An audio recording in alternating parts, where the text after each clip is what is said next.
Un grupo de jóvenes cubanos de clase media exiliados en Ciudad de México planean una operación suicida.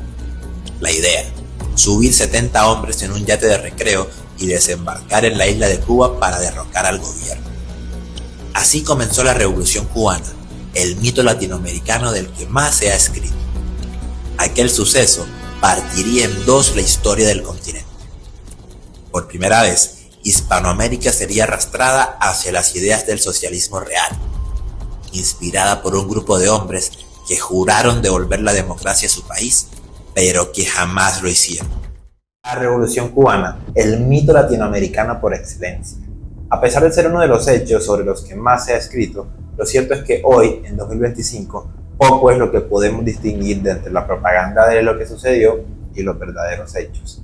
Hoy, en este episodio de Los No Alineados, viajaremos al Caribe a mediados del siglo XX y miraremos con tono crítico, pero siempre con honradez, el evento más controvertido del siglo XX en nuestro continente. Comenzamos.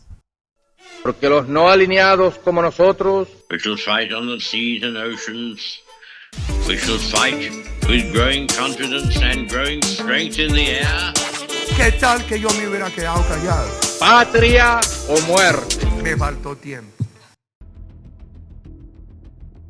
Para entender el contexto de la Revolución Cubana, repasaremos brevemente la historia de Cuba. Cuba es la isla más grande de todo el Caribe. Se encuentra ubicada justo en el punto en el que se encuentran el Golfo de México, el Océano Atlántico y el Mar Caribe. Una ubicación estratégica en todo sentido. Desde hace milenios, la isla se encontraba poblada por los indígenas de la etnia taíno. Fue descubierta en 1492 por el propio Cristóbal Colón, quien la confundió con la famosa isla de Zipanco, que hoy conocemos como Japón. Y al llegar y desembarcar, Colón se refirió a Cuba como la isla más hermosa que ojos humanos hayan visto.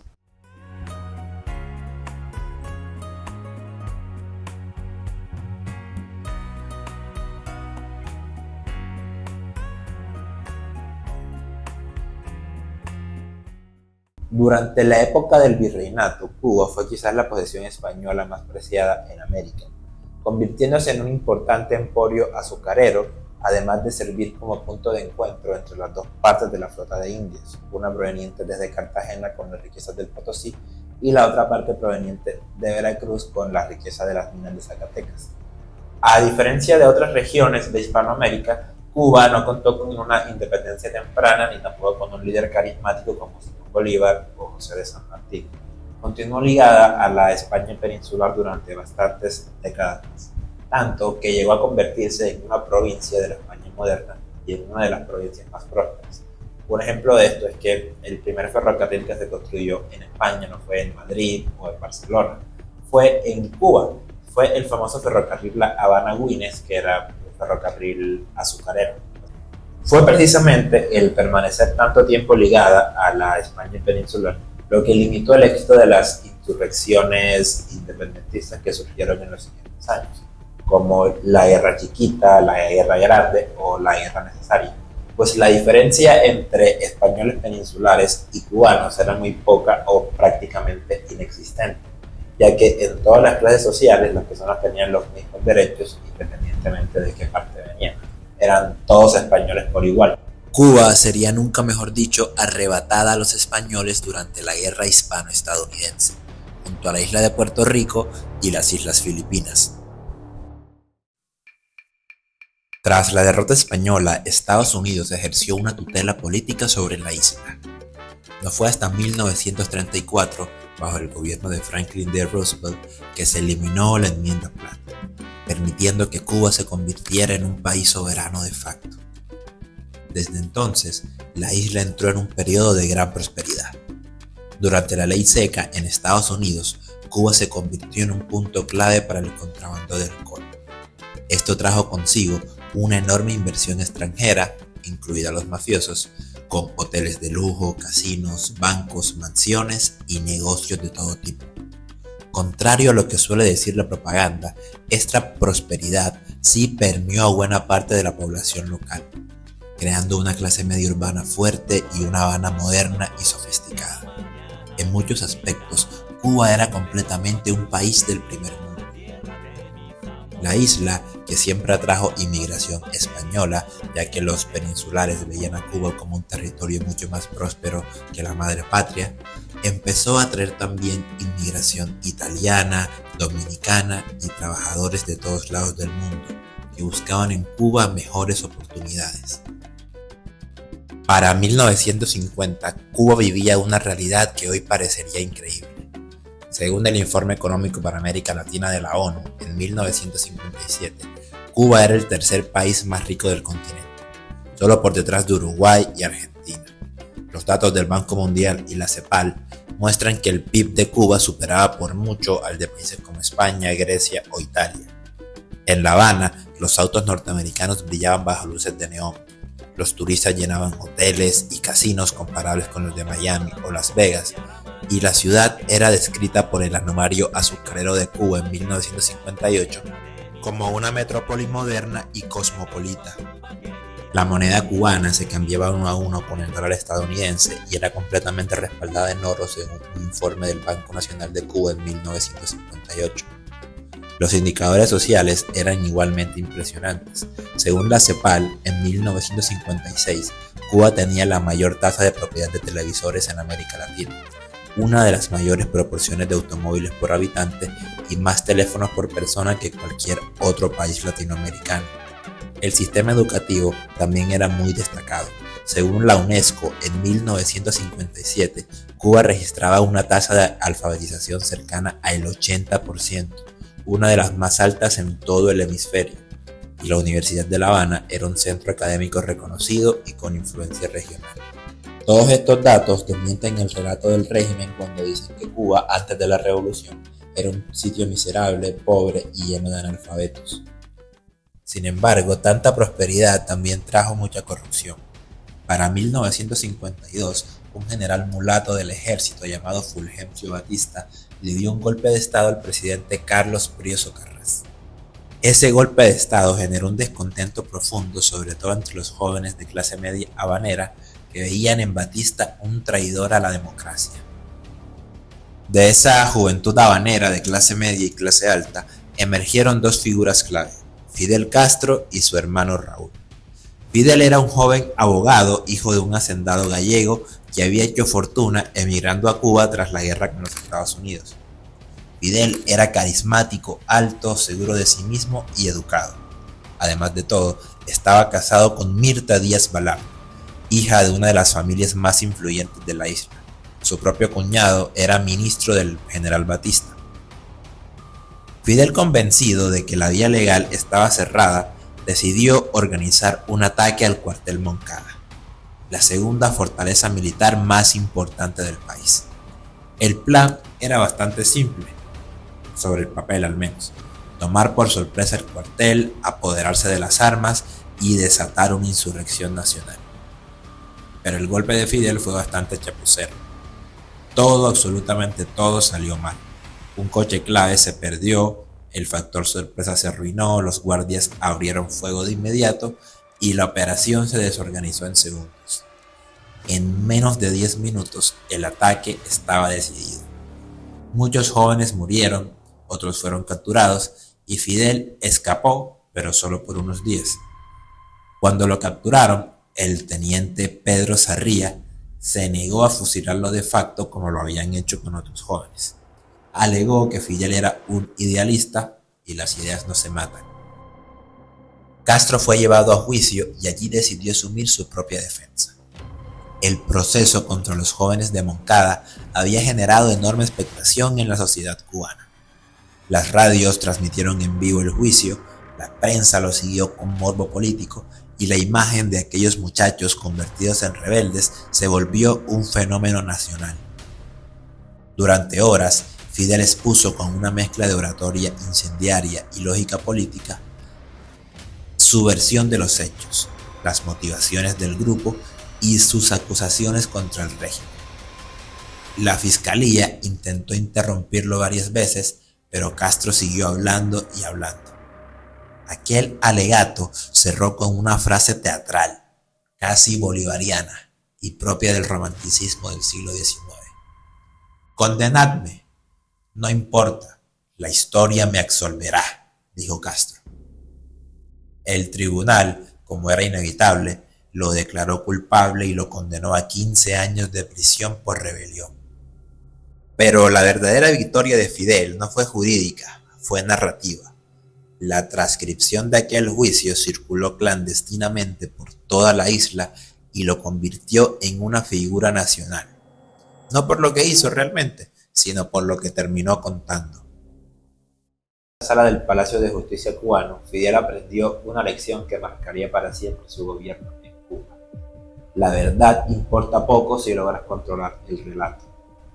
Si logras controlar lo que se dice, lo que se escribe y lo que la gente cree, puedes convertir un fracaso en una epopeya, un delito en una causa o una dictadura espantosa en una democracia heroica.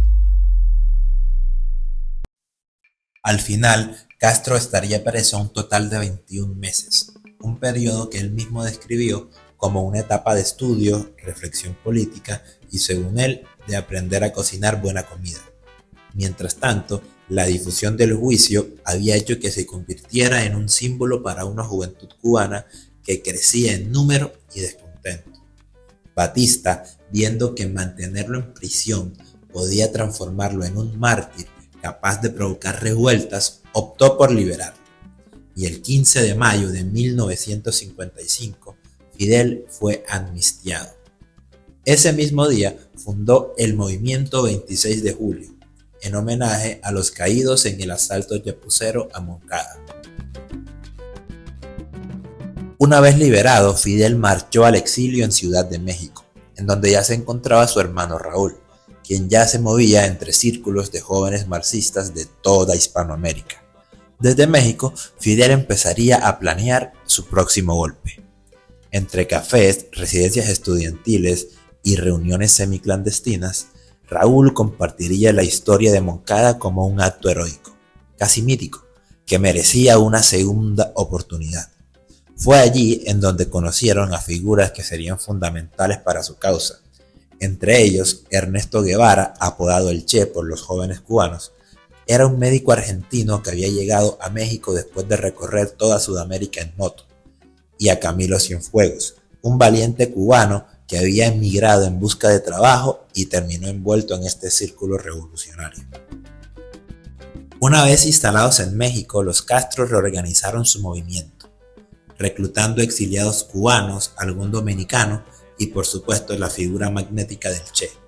El grupo comenzó a recibir entrenamiento militar del español Alberto Bayo, un veterano y capitán de la Guerra Civil Española. Entre aportes personales, pequeñas donaciones y favores políticos, reunieron dinero para comprar un yate de recreo que un estadounidense tenía varado en Veracruz. Era un barco para paseos de domingo por la Florida, el Granma, en español abuelita. Con este yate, que nunca fue diseñado para una operación militar, trazaron su plan definitivo: subir 70 hombres, cruzar el Golfo y desembarcar en Cuba para iniciar una insurrección armada.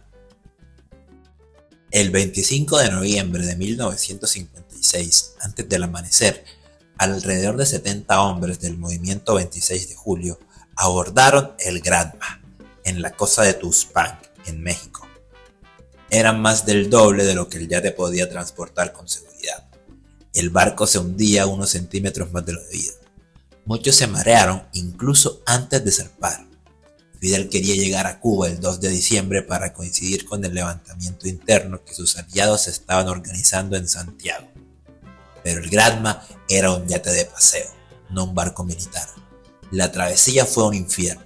Mal tiempo, sobrepeso, motores fallando y alimentos insuficientes. Perdieron tiempo por todo. Llegaron tarde, muy tarde. El 2 de diciembre, cerca de la playa Las Coloradas, el Granma encalló en un banco de arena. Los hombres tuvieron que bajar al agua con rifles, mochilas y municiones sobre la cabeza. Muchos se hundieron en el fango de los manglares. Las radios se dañaron, las armas se mojaron y la organización colapsó. El famoso glorioso desembarco, que luego la revolución vendería como una operación quirúrgica y heroica, empezó con una torpeza monumental. Además de todo, El levantamiento interno en Santiago ya había sido aplastado por las tropas de Batista, y el ejército esperaba su desembarco. Apenas tocaron tierra, fueron detectados por la aviación y las tropas que patrullaban la zona. Hubo persecuciones, tiroteos y emboscadas. La columna del grupo quedó completamente desintegrada. De los 70 hombres que desembarcaron, solo 22 lograron reagruparse con vida en los días siguientes. Esa cifra, que en cualquier movimiento insurgente habría significado la muerte del proyecto, Fidel la transformó en una segunda victoria narrativa. Aquel grupo diminuto, hambriento, cansado y sin armas suficientes, logró internarse en la Sierra Maestra. La Sierra Maestra era un territorio brutal, laderas empinadas, calor insoportable y ríos crecidos que se tragaban a los desprevenidos. Sin embargo, ese infierno natural jugaba a su favor. El ejército de Batista, formado en su mayoría por reclutas desmotivados, no conocía el monte ni tenía interés en internarse demasiado. Los campesinos, resentidos por años de abusos del gobierno, veían a los soldados como intrusos. A los guerrilleros, en cambio, los recibían con cautela, pero con una empatía creciente. Esa alianza con los campesinos le permitió sobrevivir a los primeros meses de ataques del ejército. Pero mientras sus hombres apenas sobrevivían a la intemperie de la sierra, Fidel había empezado a librar otra batalla. A través de antiguos contactos, logró que periodistas extranjeros llegaran a la sierra. El más decisivo de ellos fue Herbert Matthews, del New York Times. Matthews subió las montañas convencido de que la guerrilla estaba prácticamente derrotada. Fidel lo recibió con una escenografía cuidadosamente preparada. Hombres marchando, fusiles que parecían más de los que realmente había, posiciones ocultas para aparentar un ejército mucho más grande de lo que realmente era. El artículo que Matthews publicó posteriormente cambió la historia y la suerte de la guerrilla. Describió a Fidel como un líder joven, heroico, incorruptible y rodeado de campesinos que lo adoraban. Presentó a la guerrilla como el corazón de una resistencia nacional. Aquella entrevista con Matthews cambiaría para siempre la suerte de estos desdichados hombres. What is your political philosophy? Are you a communist or a Marxist? There is not communism or Marxism in our ideas. Our political philosophy is representative democracy and social justice in a well-planned economy. Este periodista gringo le había granjeado a la guerrilla una fama de un grupo justiciero con un líder romántico. Esto, sumado a la estética poco convencional para la época, hombres barbudos, desliñados y de uniforme, sumado a la apariencia y atractivo físico de miembros como el Che Guevara y el propio Fidel Castro, le dieron al mundo esa imagen de líderes románticos, juveniles e idealistas. A partir de ese momento empezarían a recibir voluntarios cubanos y de todas partes de Latinoamérica, sumados a la ayuda financiera y armamentística, que les sirvió para montar una infraestructura de lucha urbana desde la ciudad de La Habana. Esta red de ayuda le sirvió para empezar una emisora llamada Radio Rebelde, ideada por el Che Guevara, quien convenció a Fidel de que necesitaban un medio propio para hablarle al país sin intermediarios. Comunicados, exageraciones y victorias infladas que el pueblo escuchaba con fascinación. Eran 50, eran 300, eran miles, realmente nadie lo sabía. La propaganda de Radio Rebelde decía una cosa y los oficiales otra. Militarmente nunca fueron gran cosa, pero ganaban completamente la batalla del relato. Las primeras operaciones fueron golpes rápidos, tomar cuarteles aislados, emboscar patrullas y sabotear líneas férreas. Parecían acciones pequeñas, pero cada una erosionaba un poco más la moral del gobierno. El ejército, desmotivado, mal pagado y sin creer en la causa de Batista, no tenía ganas reales de pelear. Los soldados se rendían con facilidad, muchos desertaban y algunos incluso entregaban las armas sin disparar. Mientras tanto, el Che Guevara avanzaba hacia el centro de la isla con un puñado de hombres que atravesaron la selva, ríos y caminos vigilados. Camilo Cienfuegos hacía lo mismo desde otro frente. No eran regimientos grandes, pero eran columnas decididas que se enfrentaban a un ejército que ya no quería combatir. A finales de 1958, la guerra estaba prácticamente decidida antes de la última batalla. La guarnición de Santa Clara, el punto clave de la defensa del país, estaba desmoralizada y dividida. Cuando las columnas del Che y Camilo Cienfuegos cercaron la ciudad, la resistencia fue mínima. El 31 de diciembre de 1958, Batista entendió que todo estaba perdido. Y mientras Cuba celebraba el Año Nuevo, el dictador abordó un avión junto con su círculo íntimo y abandonó la isla sin despedirse. Camilo Cienfuegos fue el primero en recibir la orden de tomar el campamento de Columbia, la mayor instalación militar del país. Llegó el 2 de enero de 1959 sonriendo, montado en un jeep y sin disparar una sola bala en el trayecto. Los soldados lo recibieron con alivio. Nadie quería morir por un presidente que ya había huido. Mientras tanto, el Che Guevara tomó la Cabaña, una antigua fortaleza colonial que dominaba la entrada a la bahía. En las calles, miles de habaneros salieron a recibir a los rebeldes. La ciudad entera se llenó de gente aplaudiendo, ondeando banderas y coreando el nombre de Fidel, que todavía no estaba ahí. Era una mezcla de esperanza, curiosidad y un enorme deseo de que algo cambiara. El 8 de enero, Fidel Castro hizo finalmente su entrada triunfal. Había avanzado lentamente desde Santiago, deteniéndose en cada pueblo para recibir vítores y promesas de apoyo. Cuando llegó a La Habana, la multitud era tan grande que su caravana apenas podía moverse. Ese día, en el campamento de Columbia, dio un discurso improvisado. Mientras hablaba, una paloma se posó sobre su hombro, un gesto que luego la propaganda convertiría en un símbolo divino, y la multitud estalló en aplausos. La revolución había tomado La Habana sin una gran batalla y sin un baño de sangre. Tras la toma de La Habana, el poder en Cuba empezó a reorganizarse a una velocidad sorprendente. El presidente Urrutia fue nombrado por los rebeldes, pero era poco menos que un adorno. Fidel Castro dirigía cada decisión de su cuartel general. Los militares antiguos fueron desplazados y las instituciones que habían sostenido a la República comenzaron a ser intervenidas una por una. Y en el centro de ese proceso apareció la Cabaña, una vieja fortaleza militar colonial situada a la entrada de la bahía de La Habana, que serviría como cementerio para todos los opositores al régimen, o posibles opositores.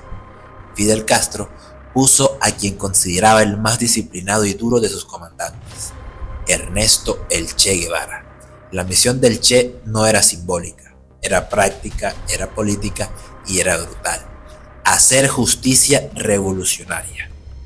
Los primeros días de nuevo gobierno estuvieron marcados por juicios sumarios, acusaciones apresuradas, viejos rencores y expedientes fabricados.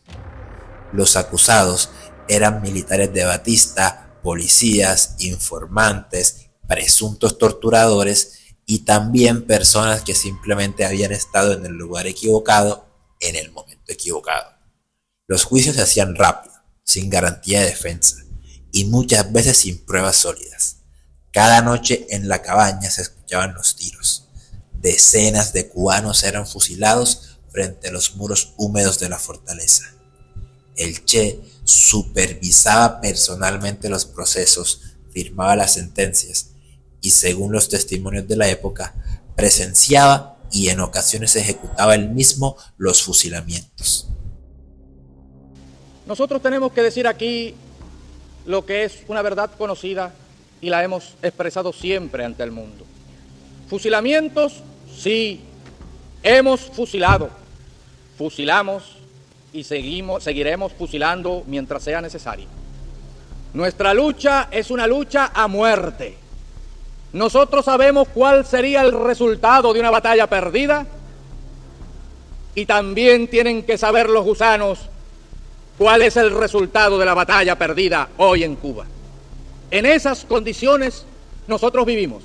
Los primeros días de 1959 demostraron algo que tardó años en aceptarse públicamente. La revolución no venía a restaurar la democracia, sino a reemplazar un autoritarismo por uno mucho peor. Para 1960, los rebeldes todavía hablaban de democracia, elecciones libres y libertades. Pero en la práctica el nuevo régimen avanzaba hacia un modelo que cada vez se parecía menos a la república y más a un proyecto personal de Fidel Castro y los suyos. El primer choque serio fue con los Estados Unidos, que observaba con creciente desconfianza cómo la revolución comenzaba a intervenir periódicos, empresas, sindicatos y hasta universidades. Nacionalizadas todas las empresas de la compañía eléctrica, todas las empresas de la compañía de teléfono, todos los bienes, por supuesto, y empresas de la Texaco y de la ESO, la Sinclair, y además los 36 centrales azucareros que tenían.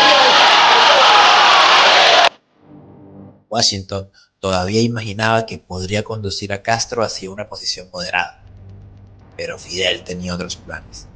La relación se rompió definitivamente cuando el gobierno cubano empezó a expropiar propiedades estadounidenses sin compensación real. Ingenios azucareros, compañías eléctricas, refinerías, puertos, bancos.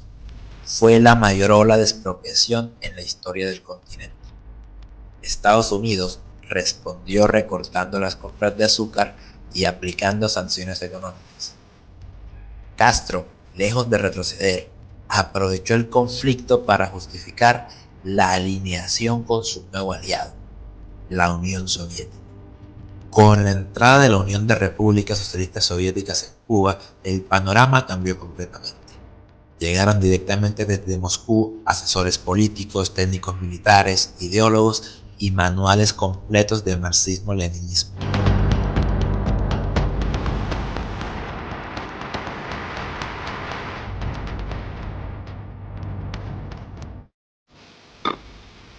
Porque hay que decir que por encima de todo, somos marxistas-leninistas.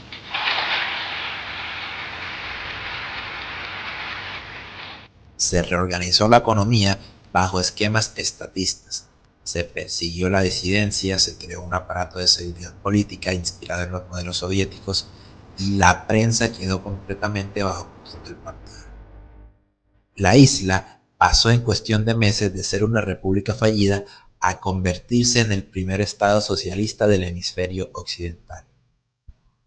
El punto máximo de esa alianza fue la instalación secreta de misiles nucleares soviéticos en la isla, lo que provocó la crisis de los misiles en 1962, el momento en el que el mundo estuvo más cerca de una guerra nuclear. De esa crisis hablaremos en otro programa, porque merece un capítulo propio. Es una historia en donde se mezclan paranoia, diplomacia, engaños y un Fidel excitado por la posibilidad de que el socialismo resistiera un ataque nuclear. Mientras tanto, Cuba empezaría poco a poco a sovietizar su economía. Ernesto Che Guevara fue nombrado ministro de Industrias, impulsando un modelo que combinaba el romanticismo revolucionario con una desconexión total de la realidad. Sus propuestas eran literalmente pajas mentales ideológicas. Eliminar los incentivos materiales porque consideraba que el hombre nuevo debía trabajar por amor al socialismo.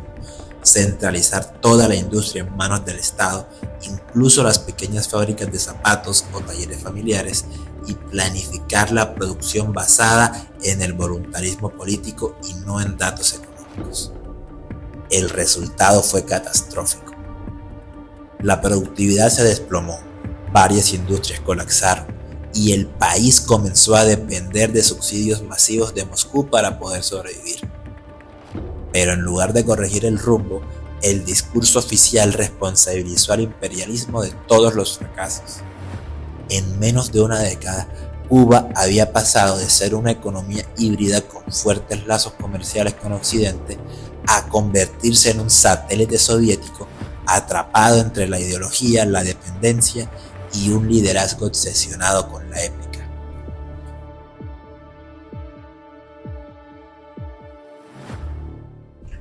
En los años que siguieron a la Revolución Cubana, Cuba no se limitó a consolidar el poder en su país, se convirtió en un exportador profesional de revolución. Siguiendo las ideas de el Che Guevara, el gobierno cubano promovió la creación de guerrillas por todo el continente, inspiradas todas en el movimiento 26 de mayo. El objetivo era replicar el modelo cubano en cualquier país del continente que estuviera dispuesto o desesperado para escuchar tan nefastas ideas.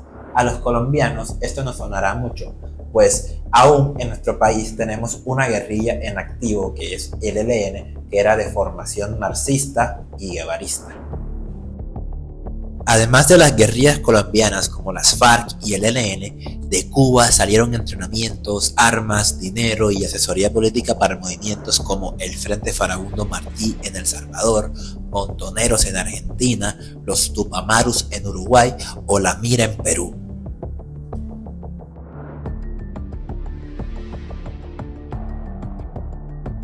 70 años después, muchos siguen repitiendo que el fracaso de la revolución se debe a un bloqueo estadounidense. Bloqueo que en realidad no existe. Lo que existe es un embargo comercial que impide a Cuba comerciar directamente con Estados Unidos. Pero Cuba puede comerciar con cualquier nación del planeta y de hecho lo hace. Cualquiera de nosotros hoy por hoy puede conseguir habanos cubanos en el mercado sin mayor problema. La Revolución Cubana es el evento hispanoamericano más famoso del siglo XX. Castro y Guevara se convirtieron en símbolos reproducibles en camisetas, póster y en las paredes de todas las universidades. Quizás por el romanticismo juvenil, la estética caribeña o ese romanticismo barato de estar enfrentando al imperio. Pero cuando apartas la propaganda y ves los hechos, la realidad asusta. Los Castro convirtieron a uno de los países más prósperos de toda la región en un país abandonado, miserable y sin esperanzas. Las primeras víctimas de los Castro son los propios cubanos, que desde hace 70 años viven bajo una dictadura espantosa que controla la economía, la comida y hasta la salida del país. Todo se puede resumir en una sola frase: en Cuba nada funciona salvo el Ministerio de la Propaganda. De otra forma no se explica la buena fama y la cantidad de defensores que ha tenido la Revolución Cubana, sobre todo en Occidente y en el resto de Hispanoamérica. Desde aquí aprovecho para mandar un mensaje de apoyo a todos los cubanos, a los que están adentro resistiendo, a los que están por fuera reconstruyendo su vida y a los que sueñan con una Cuba libre. Sin ser más, esto ha sido todo por hoy. Los invito a darle like, suscribirse y dejar su opinión en los comentarios. Me llamo Jorge y estos son los no alineados de la historia. Nos vemos en el próximo video. Porque los no alineados como nosotros We shall fight on the seas and oceans. We shall fight with growing confidence and growing strength in the air. ¿Qué tal que yo me hubiera quedado callado? patria o muerte. Me faltó tiempo.